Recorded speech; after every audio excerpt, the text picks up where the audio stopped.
Please watch the preceding parts of my lectures on this Beethoven Adieux Sonata, that you may follow easier this third part.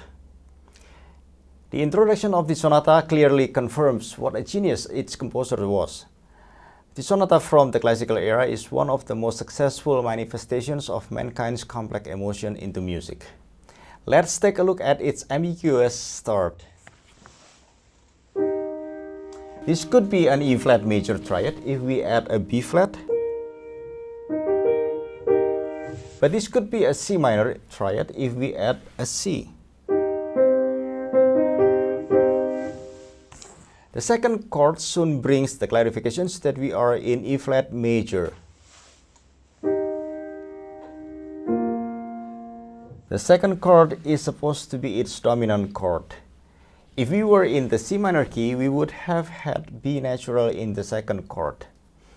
Soon after we have these clarifications, right away we get deceived by a deceptive cadence on the third chord. What a witty start to describe the feeling of uncertainties. The wartime around 1809, the invasions of Napoleon Bonaparte's army, and the departures of Beethoven's financial supporter, who was also his very good friend. Here is another interesting fact. Beethoven put a three-syllable word, Lebewohl, to these opening three chords. This was rare, assigning a word to an instrumental music. For the next few bars, the C minor tonality becomes clear. Until finally, here, we are about to return to E-flat minor.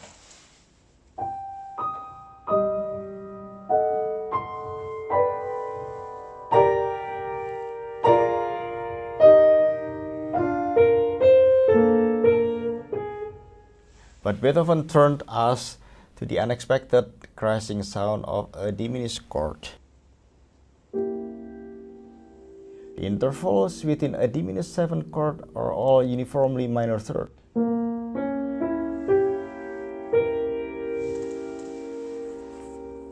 This creates the atmosphere of being lost. No strong or clear directions. It can go anywhere.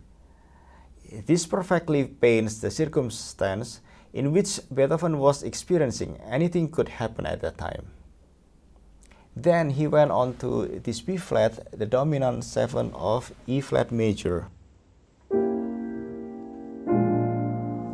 And just as we think that we are already at the last doorsteps of the home key, Beethoven gave a surprising turn. B major.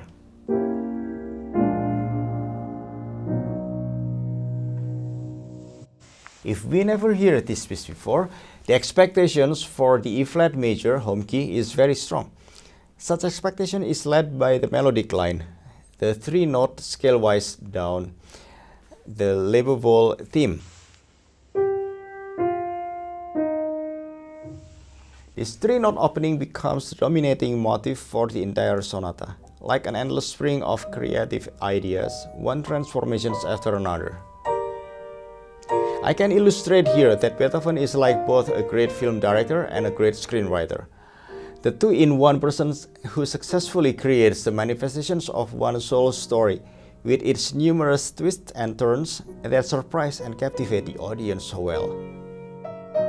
I will show you this B major phrase, the possibility of an analytical interpretation. I am facing a sequence here. I start with the mood of rebelling, being furious.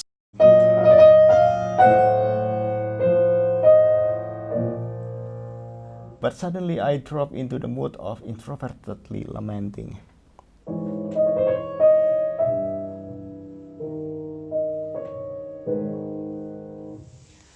I will reveal now my reasoning for that. Both parts of the sequence start with diminished chords at their downbeats. The first one ends in a major perfect cadence.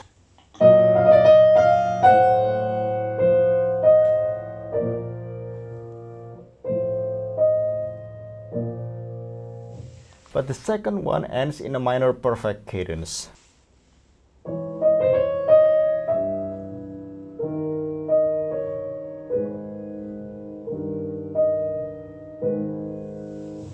Because of this difference, I would like to feel the two differently.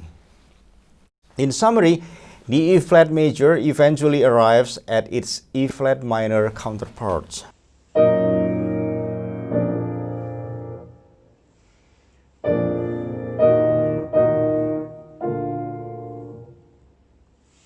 And it becomes more painful as it climbs to the higher register and raises a fourth higher to A-flat minor.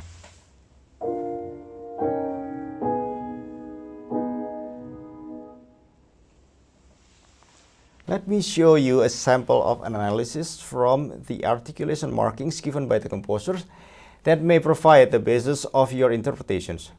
Look at the slur markings, from short slurs like a tentative move to long slurs with a dynamic swelling that open a wide horizons of the unknown future.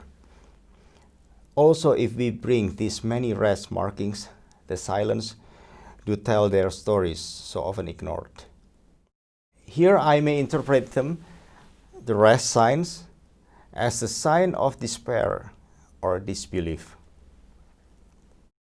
But I really love how this desperate A-flat minor turns to hopeful, optimistic A-flat major, which is the subdominant of the E-flat major key.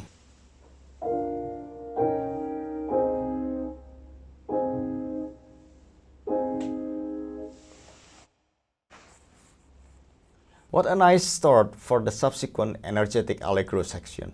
A start in the subdominant, first inversion chord. Very uplifting. A victorious end to one's soul journey through the troublesome night. A daybreak, the dawn of hope, the rising of energy that was so Beethoven.